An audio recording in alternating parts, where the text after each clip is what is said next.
two goals for us all today. Number one, I want to have fun. Do you want to have fun? Please say yes. Yes. Good. Number two, I want this to be relevant to y'all. So what I would love is for you to actually walk away with one or two concrete ideas you can apply in the classroom and to your life, candidly, with your children, your spouse, to make your life better. So at the end of the day, will you commit to walking away with one solid idea? Please say yes. Good. First and foremost, let me say it's an honor to be here. This is my, I don't know how many times I've done Jumpstart Coalition now, but seeing people like Kyle Osborne be recognized is quite amazing, because I remember when Kyle Osborne was hired at TS Bank, and he was just this green behind the ears young kid who was on fire, passionate about financial education, and here he is today getting recognized, so it's quite awesome. I'm also honored that no one showed up with a corn dog or a funnel cake. I figured people would stop at the fairgrounds this morning before coming here. I almost did. So I know that some of you have plans to go on after this event. Have fun when you do. I want to recognize a group really quick. And this is a group that, in full disclosure, I'm a board member of the Iowa Credit Union Foundation. And the foundation basically is guided by the credit union philosophy of people helping people. The foundation gives generously to a number of different types of initiatives. Some of them are emergency grants. Some of them are to credit unions in need or credit union members in need. And quite often they support things like financial education like this. So it's through the generosity of the foundation that I'm here presenting today, and that the University of Northern Iowa's Financial Literacy Skills for Smart Living, that program is also generously funded by the foundation. So I want to make sure they're recognized as well for doing incredible work. And for you educators, one quick thing to note is that if ever you are sitting in your classroom trying to figure out, I would love this program, but I don't know where the funding is going to come from, there are places around your community that will fund that for you. And I know many of you have probably already gone to the mat and found funding locally, but know that there are organizations like ICUF and others that would also provide funding. So if you're looking for funding of any kind, make sure we take advantage of that. I was going through the agenda very quickly, and I was inspired by the variety of topics that are covered. And I specifically noted investments, I noted insurance, I noted fraud, I noted AI. And so I want to relay a quick story to you at the beginning. This sort of funnels all those into one. So I got a phone call the other day, and it was from a 515 number. I was waiting a call back from someone, and I didn't know where they were calling me back from. So I picked it up, and I said, hello, this is Adam. And there was a hesitation, and then a click on the other end of the line. And the voice, very deep, gruff voice, said, hello. And I said, hello, yes, this is Adam. Hello, this is John from the National Police and Troopers Association. And it was almost as if this was a trooper who was talking to me, and I'd just been pulled over. He was very stern and had this very gruff, deep voice. And he went on to tell me that he was raising money for the National Police and Troopers Association, that obviously police have been hit very hard in the last few years, and would you consider supporting them? And I said, of course. And I think the question was, do you support our men and women in blue? And I said, of course I do. And he said, great, could we count on you for a donation of $25, $35, or $50? And I said, $50 would be fine. And he said, stay on the line, I'm going to connect you with our billing department so they can verify your address, but when you get that statement in the mail, will you commit to making that $50 payment? I said, yes, I will. And then all of a sudden it clicked over, and I had another person on the line, and they said, what amount did you commit to giving? And I said, $50. And they said, okay, would you like to pay with a credit card, MasterCard, or a Visa? And I said, no, John just told me he's going to send me an invoice. And then I'm starting to track. I'm in my late 40s, but I'm fairly savvy to some of these things, and especially AI these days. And I'm thinking back through the conversation with John, and he said a non-deductible donation. And I was like, that was replaying in my head. And the whole credit card thing, and I'm like, I'm not going to give somebody my credit card who called me over the phone. And I said, no, you can send me an invoice. And the voice then came back, we'll only use your card once. You'll have a confirmation code, da, da, da, da. And I said, no, if you can't send me an invoice, I'm not going to participate. And I hung up. No call back, no nothing. So I got intrigued and I Googled NPTA. Here's what I found. First of all, the caller, this is an article that was published like 3 or 4 years ago. The caller, who only identified himself as John, first mentions he is calling for the NPTA and gives a promising prospectus of what the donation is used for. Blah, blah, blah. This reporter then follows the money, and here's what they found. In 2017, more than $16 million was raised from contributions, and only $70,000 went to charities, while $14 million went to professional fundraising services, according to the 990 this group flyer. So here's why I bring this up. I'm a relatively intelligent human being who's been in the financial space for almost 20 years. In 2024, I'll mark my 20th year of doing this work. And I almost fell prey to a scam that was likely an AI bot that called me in the first place. Transferred to another AI bot, all psychologically scripted. All of the questions were meant to lead me down a path. And the challenge with this and with all the folks that we are educating is it will only get more and more and more successful. Does that make sense? Yes or yes? Unless we do something, unless we step up and say, listen, you need to be an educated consumer. Here are all the things that are happening in society.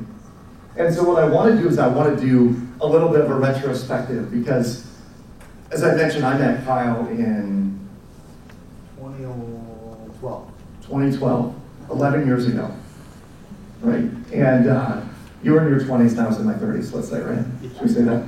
Yeah. And so when I met Kyle, things were drastically different than they are today, in the sense that AI wasn't necessarily a thing. Venmo wasn't a thing, right? Going into a university and pressing your thumb on an imprint reader to get into the dining center wasn't a thing yet. But all those things are today, and these are the things that our students are beginning to encounter. And so I'm going to start with where we're at today. We're going to go backwards to where we were when we started. I was introduced to the US Debt Clock. If you're not using this as part of your curriculum, I highly, highly encourage going to usdebtclock.org. I grabbed the screenshot last night while I was supervising my 16-year-old at Dave & Buster's. He's like, Dad, you have to go with me. They won't let me in if you don't go in. So I did. We got one game of skee-ball in. And so last night, U.S. national debt, as you can see in the upper right-hand corner, is $32.6 trillion. That's the U.S. debt. Now, if you go down a little bit on this page, you can see the U.S. total debt is $101.8 trillion. These are all the unfunded mandates, the interest expense, et cetera. And the fun part about this, I think, for students is you can begin to drill into the numbers and look at them very specifically, things like the average debt per family, average student loan debt, and so on and so forth. But what I found most interesting when I start digging into this, and what you might, as a classroom exercise, is in the upper right-hand corner, you can see there's a debt clock time machine, and you can either go forward or go backwards. So you can propel this out to 2030 or beyond, when ultimately, not to spoil the secret, but in 2030 it kind of breaks. And not to get like apocryphal there or anything, but it breaks. And if you go back in time, this is what we see. This was 2004 when I started doing this work. In 2004, our national debt was $7.3 trillion. The total US debt was $36 trillion. So in 20 years, roughly, the US total debt has tripled. The US national debt has multiplied 5 times over. And what it suggests and what we can draw from this, for our students' perspective, is that the government itself does not budget well. You dig? Like, the government doesn't budget well. We have overspent what is brought in every single year. And if you use this example of what's happening in the government to what happens in families, if a family makes $100,000 and they spend $110,000, they're $10,000 in debt at the end of the year. You compound interest on top of that, and what happens is they get in a deeper and deeper hole over and over and over again, right? So when I started this work in 2004, I'm going to set the stage. I graduated from the University of Northern Iowa. Go Panthers? Yes, all right. We have some people in here. When I graduated from the University of Northern Iowa, which my dad described as a 4-year break from reality, and I described as the longest and most expensive party I've ever been to. Can I get an amen? Okay, there we go. I mean, who among us has not been to Shag Nasty's? That was ever in Cedar Falls. Okay, some of you have for sure. We may have even shared a fishbowl drink, I don't know. So when I graduated from UNI, I had $20-several thousand in student loans. I had $8,000 in credit card debt. I was upside down in my car. My dog had died at home. My girl had left me at school. I literally sounded like every Dierks Bentley song ever written. And I realized that I had been a rich college kid. And how many of you know a rich college kid? You've seen them before? They live on borrowed money. They're either credit cards, student loans, or their parents' money. And they perceive themselves as rich on college campuses, but they graduate and they quickly become broke professionals. And that's where I found myself. I was a broke professional. I lived for 2 years on Totino's and Top Ramen. It was amazing, right? But how many of you love Totino's party pizzas still? Anybody? Come on. Yes, they're 850 calories of pure sodium. They're delicious. And if you read the ingredients, it's kind of odd. Even in a sausage pizza, nowhere is sausage listed. So be very afraid. Sawdust is on there, but sausage is not.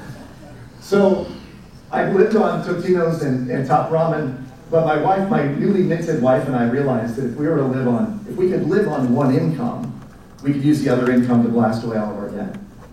And for 24 months, every month, we used her paycheck to pay the mortgage and the utilities and our food. And my paycheck went to blast away all of our debt every single month, month after month after month. And in 24 months, we had paid off about $55,000 worth of credit cards, consumer debt, car loans, etc. And from that point forward, we only ever had a mortgage. We never carried any other debt. So I got done with this process, and I thought, why are we not teaching this to other people? It wasn't that hard to do. It just took a little discipline. It took a little intentionality. But why aren't we teaching this to high school and college students? And so I went out in 2004. I wrote a book called Winning the Money Game. Some of you may have seen it or used the book in classes. And Winning the Money Game turned into a program called The Money Game. And The Money Game was delivered in hundreds and hundreds of high schools and colleges all across the country. So I like to tell people that I've been on 750 college campuses, and I've been everywhere from Florida State University on the East Coast to the University of Spoiled Children on the West Coast. Y'all know where that's at? They're called the Trojans. And what happened was, as I started going out in 2004, if some of you who may remember 2004 in education, No Child Left Behind had just been signed. And I was going to the schools and I was saying, this is really critical, your students need to hear this. And they were telling me, an hour for money? No, I don't think so. We have tests to take, right? And we basically got the Heisman. They shoved us out the door. And I thought, okay, well, let's go to the college market. Maybe we can get in there. And all of a sudden, I realized that they welcomed us with open arms because the colleges had, as an example, a school like Iowa State, who may have had 20,000 students at the time, likely had at least 10, if not tens of millions of dollars in credit card debt wandering around the campus. And I came to them and I said, do you have any idea how much credit card debt your students are in? No, but we know it could be a lot. And this was when you could still get credit card applications in the mail, right, in your dorm. They've since, and you would sign up for them on campus, for that matter. They've since done away with a lot of that. But the colleges welcomed us with open arms, and we started sharing this message. When I started in 2004, now I found this graph online, it starts at 2006, so go down that slope another 2 years. In 2004, student loan debt in America was $200 billion. So $200 billion across the entirety of the US was how much students had taken out. And I was hearing numbers like people would owe 20 or 30,000, just like I did. And then I started hearing, as we ticked up the chain here, I heard 40,000 was average. And then 50 and 60 and 70 and 80. And I met students with 100 and 125 in student loan debt for their bachelor's degree, many of them from private schools in the Northeast.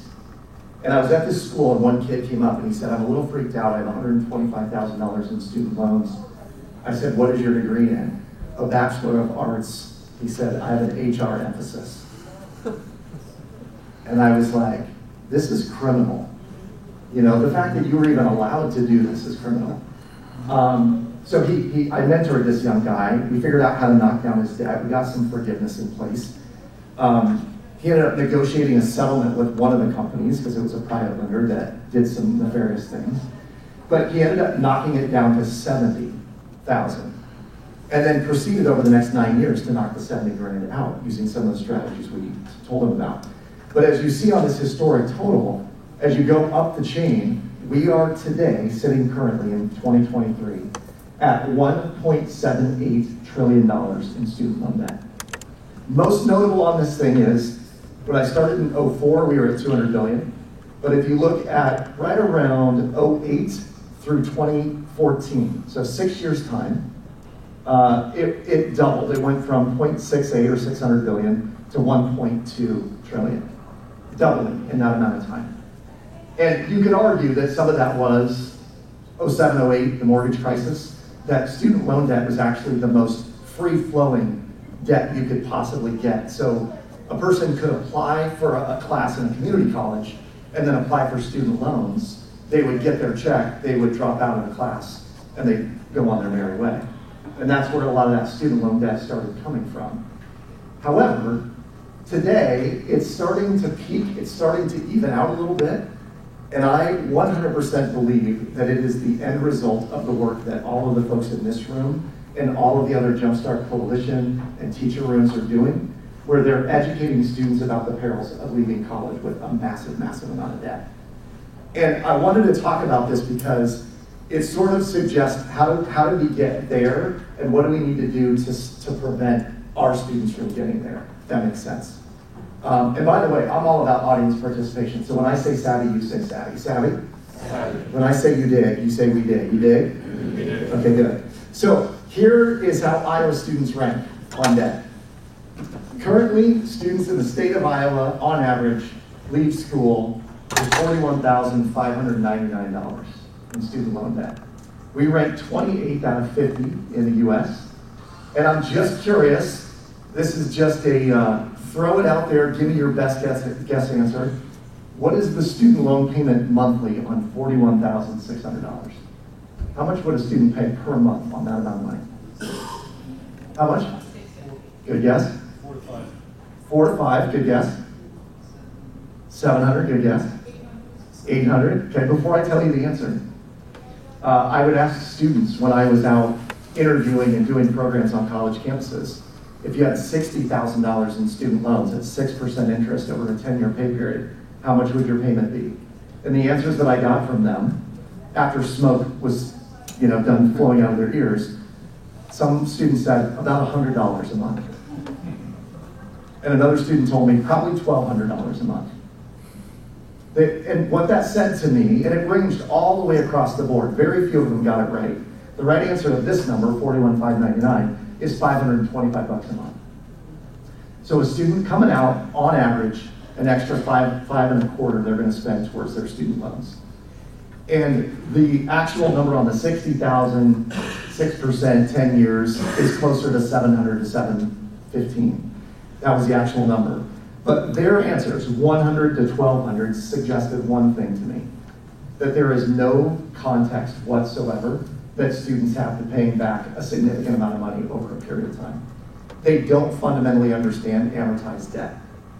And what I want to do is I want to start rolling out how do we teach amortization tables to students in a way that's fun and sexy. Because what isn't sexier than an amortization table? You know what I'm saying? Amen. I mean, I have mine on my bedroom door just to get warmed up. Iowa students rank 28. Now, average, good. I guess we're right in the middle of the pack. Could we be a lot better? For sure. And I think some of this has to do with, and there's some interesting data around this, that the number of farm families in the state of Iowa that borrow money to send their children to school is very high. And quite often, they're sending their kids to smaller private schools, so the number goes high, right? And then the other number that's high in Iowa is the number of advanced degrees, the master's and PhD level candidates that our state produces. So these are higher numbers. It produces a little bit higher number. Here, I thought would just be an interesting snapshot on the loan debt statistics. So in direct loans, and this is one of the misnomers, is that when you look at 1.78 trillion, my mindset was, oh man, the private lenders got to be half of that at least. Well, private lending is only about $130 billion. So it's really not that much. Direct federal loan programs are 1.4 trillion. Okay, that's 38.3 million borrowers. FFPL loans are about 200 billion. Perkins loans, 3.8 billion. Total, all federal, 1.6 trillion. Okay, so that gives you a sense of just what's there, what we're dealing with. The next one's interesting. Here's the breakdown of debt statistics by loan type. You can see Stafford subsidized, Stafford unsubsidized, Stafford combined. So the Stafford loan program, as many of you know, is what a student going to school, they could sign up for tomorrow if they're incoming freshmen and get, is it $6,500? $5,500 for year one. So $5,500, $5,500, and then I think $6,500 after that, isn't it? 55, 65, 75, 75. Okay, 75, 75. Thank you for the correction. And so these are where a lot of these numbers come from. But then there's Grad Plus and Parent Plus and Perkins and consolidation loans. It's a lot as you look at the numbers, almost too much to even fathom or comprehend. This one is the most interesting piece of this puzzle, I think. So the federal loan debt statistics by loan status. We have loans in repayment, loans in deferment, loans in forbearance, loans in default, loans in grace period. Now, what do you notice about that list? Loans in default. Loans in default, say more. What do you notice about it? It's the largest number. 103, the largest number? Loans in default, 103.9 billion. Yeah, right. Oh, wait, never mind. So forbearance is higher, but I see where you're going with this. So what would forbearance be? They're on pause. Why are they on pause? Hardship. Lots of reasons. Hardship, COVID. I mean, all the things that have happened in the last 3 years have put a lot of this on forbearance. Here's what I noticed. There's $10.9 billion in repayment currently. The rest are not being paid upon. Does that make sense? And what happens if someone has student loans, they go into forbearance or deferment, and they go, cool, I don't have to make my $525 payment every month. Where does that money go? Costco, Target, and dining out. That's where it goes, right? Any extra amount of money we have, if it's not earmarked towards something, it goes into the general slush fund of like, well, I have money in checking, so I'm good. I'm gonna go spend. And you know where that leads? That leads me in line at Costco with a kayak for no good reason. It was on sale, it was $399. I was like, this is awesome. We'll go out all the time. I don't even have a car that can handle a kayak, or did at the time, now I do. Kayak just hangs in the garage. But there were 3 other idiots in line that were all buying at the same time. I was like, it's a good deal. It is, I mean, it's $400. But having extra money leads to spending money errantly. So all of these that are not in repayment, guess what? That money, it's no longer in the budget. It's just up in smoke. And at some point, and it's coming soon, those payments kick in again. And those students, those graduates, are gonna have to start paying again, and it's gonna create real pressure on them financially. And so how do we prevent that from happening? We help students understand, here's what it takes to go to school over 4 years. Here's what it costs to go to school over 4 years. Here's what it costs if you borrow that money for 10 years or 20 years after that. Does anybody know what the average student loan payback is? Maybe yes. Payback like in years, sorry, in years. How many years to pay back? Wasn't it like 25 years? 12. So I heard 21 was the average, but that could be beyond. I mean, this was 3 years ago when some of this data came out that I'm referring. But when you look at these numbers, here is another piece of the puzzle around the US debt clock. Student loan interest is reportedly the second largest income source for the US government. Student loan interest is the second largest income source. So if these are all in forbearance and deferment and default, that income source has all but dried up, at least for the time being. And the challenge is when it kicks in, again, you're gonna have a lot of really distraught payers because they may not be financially ready to engage in those payments again. So all of this kind of tells a story, you dig? That we collectively are writing, but we can rewrite the story. And we can't necessarily diminish the 1.78 trillion like that. And candidly, this is my own perspective, I don't think it's all going to be forgiven. I think there will be pockets of 10 billion here and 20 billion here and 100 billion here, but nowhere near 1.78 trillion will be written off the books. I just don't see it happening because of the income stream that it's creating for the US government. And so it also paints a picture about why the private versus federal is there. So I'll tell you one last story. When I was promoting Broke, Busted, and Disgusted, the documentary on student loan debt, we were at a screening in Cedar Rapids. And we had just gotten done watching the film, and we were opening up for Q&A, and a woman in the back of the room raised her hand. And I said, yes, do you have a question? She said, no, I have a statement. I'm in default, and I'm in denial. And I said, what does that mean exactly? She said, I have $130,000, and I'm just not going to pay a dime. They can come after me for it. And I said, I would like to talk to you after the event, if we could. Because, as some of you know, and some of you will find out in the credit session and some of the other sessions today, defaulting on things like that is going to ruin someone's credit for the rest of forever. It makes all of their debt more expensive. It makes them unable to buy, in some cases, rent a home. Their job prospects are limited. All manner of things are created when they make choices like that. And so, in talking to her, I said, so tell me your situation. She did. And then this is the kicker. She said, and my 18-year-old, he's going to do the exact same thing. And this is where I was like, this is psychology. And I was so inspired to see psychology of money as part of the content today, because the psychology of money is what all of you are going up against. Because your students, they hear stuff at home, true or true. And the stuff they hear at home becomes their internal monologue, and it becomes their reality, their truth. But it is not the truth, it is their parents' truth. You dig? And so what we do is we have to start questioning. You know, one of the main things is, money's one of the most abundant things in the world. It feels like there is lack, it feels like there's a limited amount, but it's actually one of the most abundant things in the world. If we want more of it, the government just prints it. You know, I mean, that's how abundant it is. To better or worse, that's what's happening. So this led me to do the TED Talk, and if any of you are using, how many of you have used my TED Talk in class at all? The Monopoly game TED Talk?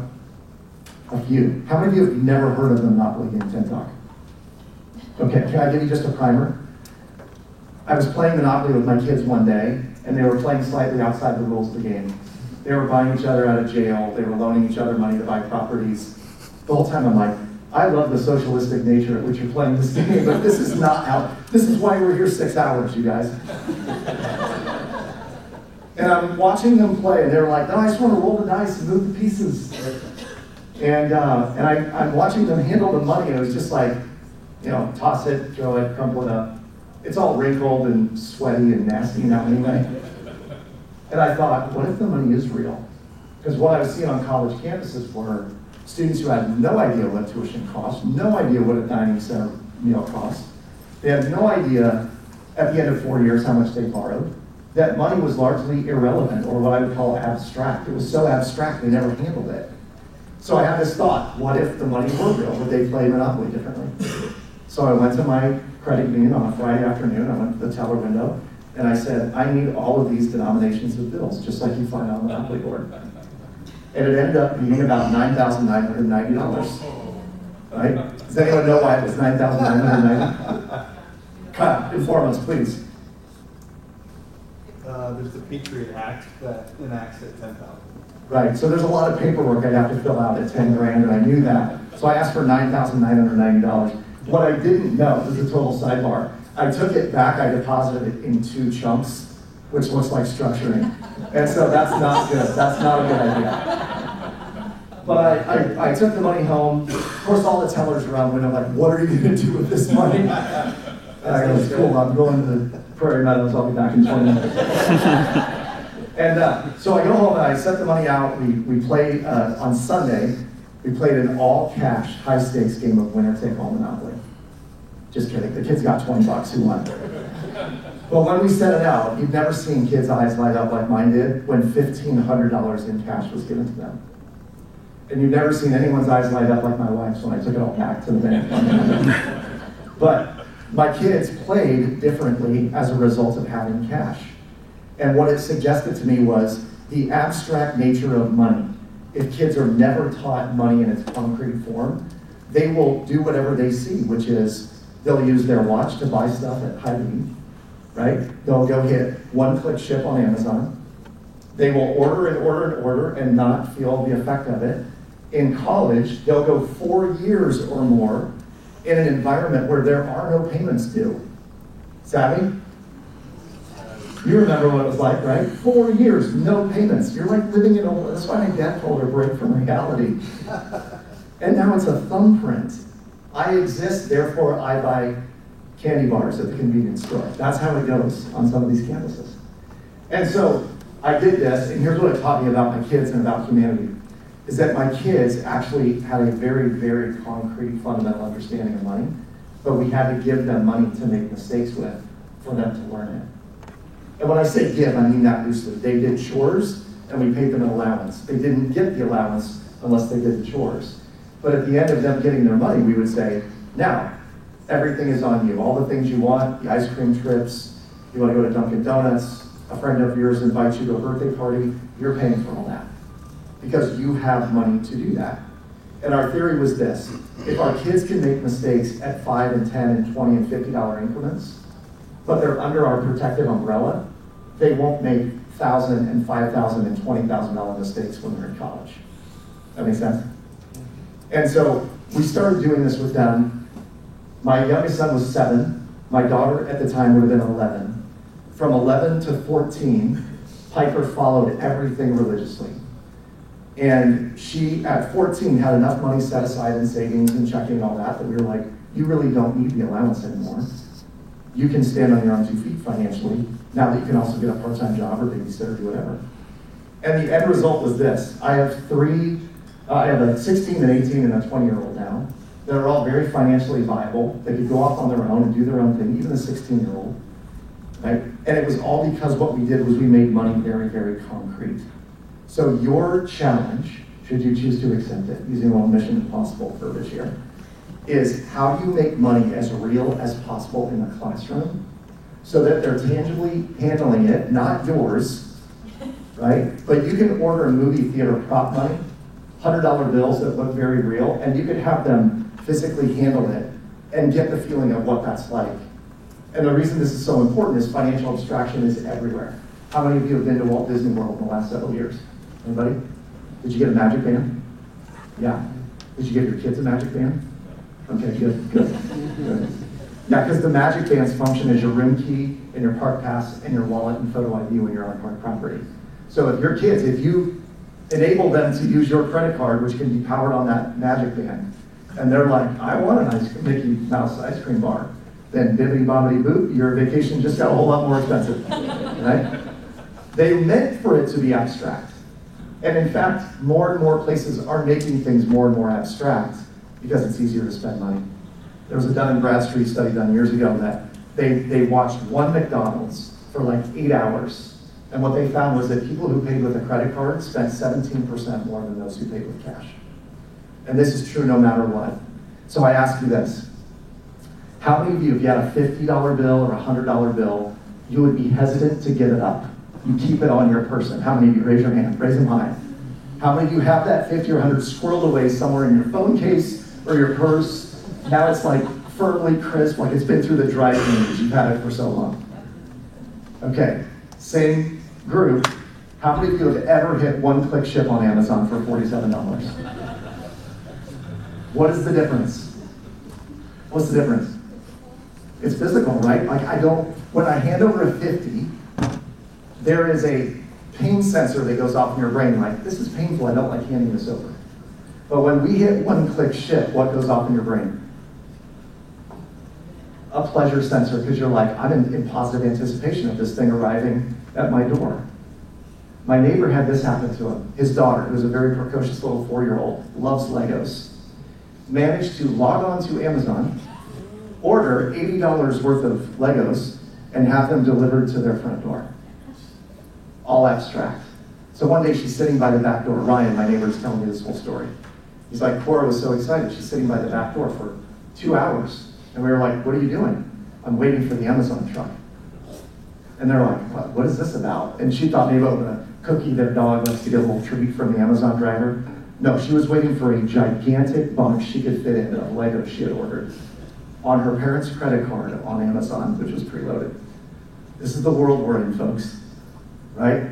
So, this is another total sidebar. How many of you have an Amazon or an Alexa, one of the little Echo Dots or one of those things? One day my Echo Dot was flashing yellow. And I walked by and I was like, I don't even know where the booklet is, the instruction booklet for this thing is. I don't know why it's flashing. Should I unplug it? I plug it back in? I did. It was still flashing yellow. And my son, who was 11 at the time, he walks in. He goes, what are you doing? I said, the Echo Dot's flashing yellow. I don't know what's up. He goes, Alexa, why are you flashing yellow?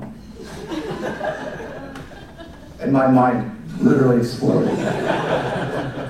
And Alexa says, you have a message waiting. And my son says, Alexa, what's the message? And Alexa says, your package has been delivered. And my son goes, yeah, we got a package at the front door. And then he walks upstairs. And it was almost like, as he's walking away, I thought he was going to drop the mic. Boom. This is the generation that we are teaching. They are savvy. They're in the know. They know how to get things done. But what they don't know is physical, tangible money yet.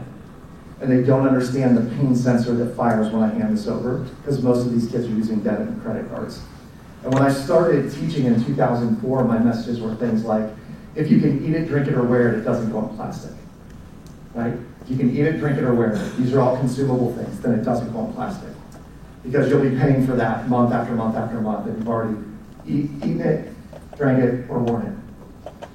So I would use that. I would tell students, if you can do for 2 years what most people won't do, you can do for the rest of your life what most people can't do. And what I meant by that was, if you do for 2 years, live like a broke college kid. Right? If you live like a broke college kid for 2 more years after you graduate, you'll knock out all your debt and you can do whatever you want after that. But at some point, you've got to live like a broke college kid. You'll either do it in college or you'll do it when you're a professional. And I would give them those messages, but they were handling real money in 2004. And then as we started getting deeper and deeper into crypto and AI and all this stuff, I remember one time I was at a high school and a young kid said, should I keep my crypto? And I was like, it's a purely speculative bet. I mean, it could be the currency of the future. I don't know. How much do you have? He said, I've got 100 coins. I paid $8 for it. Think about where this kid is today. Right? 100 coins. What is it? 18,000, 21,000, something like that, a Bitcoin today. I don't know the answer to some of these, and I don't think all of us need to. But we need to know this is the world that we're in. And so AI, chatbots, I know someone's going to go through, Jennifer I think is going to do ChatGPT today. All of these things we have to be 100% aware of because our kids are in it. I want to do like 3 minutes here real quick and then open it up. If anybody has questions, I'm happy to answer anything. Teachers from all over the country are using this book, Mastery of Money, for students as a supplement. There are copies of the book. If you go out and you just follow your nose to the pastries, but look to the right as you go to the donuts, my books are all laying out on the counter. Please grab one if you are so inclined. And what I would tell you is we do classroom sets of these, so you could do 30 books if you want. And 30 books ends up being about $240, $250 with shipping. That is something that most local credit unions or a local bank or insurance provider would probably cover if you wanted to hand these to kids in this class or just have them in your classroom. And with that, we have a downloadable curriculum guide. So my job, just like Jumpstart Coalition, just like NGPF, just like everything that TS Bank does, our goal is to make your lives easier because I know there are only so many planning periods in a day. So if you are sick, you are absent, you need a sub-program for the day, this book is great because you can say, read chapter 1, answer the questions on chapter 1, discuss with your partner at the end of this thing, and then we'll discuss it when we get back to class tomorrow. Okay? So if you're looking for something that's in a bind, quick fix, this is it. Super self-explanatory. I also, in writing this book, I realized, I heard this statistic, that the average college graduate only reads 0.9 books a year. Think about that, 0.9 books a year, the average college graduate. So I wrote 0.7 of a book. It's very thin. Anybody can read it. It's very, very simple. One of the messages in the book, and I think this is how we break it down for students, is it's easier to make it than it is to keep it. And it's easier to keep it than it is to grow it. So our students, our young people, what they need to get really good at is, how am I going to make it? How am I going to make money? What's the job that I'm doing? And if somebody, a young person's working 10 hours a week at a pizza place or a coffee shop, they're making money, and that's part of the goal. The second step is, how do we keep it? And the way we did this with our kids, and what I encourage with your students, is there is an amount of that paycheck that goes into savings every single week or bi-weekly. With our kids, by the age of 3, they had to have $500. I'm sorry, by the age of 3, they had to have $300. I'm getting this backwards. By the age of 5, they had to have $300 in an emergency savings account. Now think about that. By the age of 5, they had $300. This was birthday money, Christmas money, gifts from family and friends. It was going in their emergency savings account, which was very much clearly articulated to them. This is emergency money. By the age of 7, it had to be $400. By the age of 9, it had to be $500. And that $500 by the age of 9, a lot of people will ask, Adam, what on earth kind of an emergency would a 9-year-old have that would necessitate $500? And I would say, ideally none. We would take care of it for them. But if my 9-year-old has $500 in cash, will they have 500 at 19, and 29, and 39, 49, and 59? Probably. And right now, according to CNN Money, 66% of the American populace could not come up with $500 cash in the event of an emergency. 2/3 of our country. And I look at that and I go, that's not a spending problem, that's a habit problem. We have not created the right habit of having that money set aside in case of an emergency. And so we teach that on Keep for our kids. 10% of whatever you make goes into Keep. And if you want to get it to 20, you're going to hit your goals that much faster. And if you want to live like the people who are amassing massive wealth, live on 50%, the other 50% goes into saving and investing. And then grow. You're going to learn about today in investments, and obviously there's lots of resources around today to talk about this. I'm not going to go into that as much, but make, keep, grow in the book is what we talk about. Here's how I bring it to the reality for students and how I'd recommend some of y'all do. You know how metaphor, actually, how many of you teach with metaphor or stories? You use metaphors a lot, analogies, metaphors. So I use this one all the time. Students get it immediately. Any NBA fans in here? Did you watch the All-Star game? What happens on the All-Star game, generally? No defense, and scoring. Yeah, no defense. They're just like draining threes and shooting as far as they can. And you can see, like on this, Team Durant had 160, Team LeBron had 163. But as you look at the quarters, what do you notice about quarter 1, 2, 3, and 4? So we have 45 and 47, 49, 46, 45, 45. Oh, wait. What happened in quarter 4? They started playing defense, right? This is an analogy for how most people operate. We play offense, offense, offense all of our life until the 4th quarter. You're like, oh crap, I got to retire in 10 years. What am I going to do now? And now we start playing a really hard defense, right? This is exactly what they do. And so what I'm telling young people today is play offense really hard in the 1st quarter, but play defense equally hard in the 1st quarter, and you'll be miles ahead of everybody else. You'll certainly be miles ahead of yourself if you don't play defense, just like this guy. Ben Simmons, NBA guard, apparently broke and has serious cash flow issues. He spent so much money, he buys a new car every month. Every month. Ben Simmons was not showing up for games and getting fined millions and tens of millions of dollars. And he acts like it's always going to be there, right? So when I tell students this, I go, do you know anyone in your life that maybe doesn't spend like Ben Simmons does, but they spend? Do you know anybody? And kids are like, oh, somebody. I go, now let me contrast that. Chad Ochocinco in the NFL stashed away 83% of his NFL salary. He made $49 million while he was in the NFL. Stashed away 83% of it by buying fake jewelry and sleeping in the stadium. I love this story on so many levels. Chad Ochocinco drove a Hyundai. It was a nice Hyundai, but it was a Hyundai. And all of his peers are pulling up in Lambos and Range Rovers and $100,000, $150,000 rides. He's driving a $42,000 Hyundai that's pimped out, wearing jewelry that he bought at Claire's. Literally, in the article, he's like, I shopped at Claire's, man. No one knows the difference. And he said, point blank, I don't want to be with a woman who just wants me for my money. Like, why do the diamonds have to be real? I love this guy. What we've done, particularly with Instagram, and I'm not saying anything y'all don't know, but what we've done is we've celebrated rich lifestyles on Instagram. And the challenge on Instagram is that what we're seeing is someone's highlight reel. We're not seeing all of the garbage they're going through behind the scenes, the bills they have to pay, the pain and suffering and all that they're going through. So one of the things that I often say to students is this: what you see in marketing, what you see on Instagram and other social media channels, it's not real. It's not real, it's abstract. So you're seeing something that is sort of like the personification or the image of what success looks like. But I'll show you what it looks like. It looks like a guy who knew that his income would be cut short at some point, and he saved almost all of it for most of his life. And he had all the right intention and the motivation and the drive to do it, right? So I want to offer this up, and I should ask, how many of you are using Broke, Busted, and Disgusted in class? Okay, cool. So it does my heart, like I'm beaming, it's about to burst, to know that this documentary that we did in 2015 and 16, that credit unions across the state helped us en masse put together. Right? They came to the table big time with funding.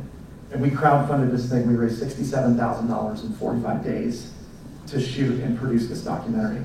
My one goal was, I want this documentary to have students and parents at home around the dinner table talking about college costs. That's all I wanted. I wanted to say, Dad, is there any money saved for college? Mom, how much am I going to be expected to take on in loans at the end of this? Because what I saw too often were the number of students that would get to college and they would think that their parents were paying for school and their parents weren't paying for school. And then what happened was parents would take out a Parent Plus loan and expect their kids to pay it, and it created all sorts of strife at home. I wanted to eliminate that.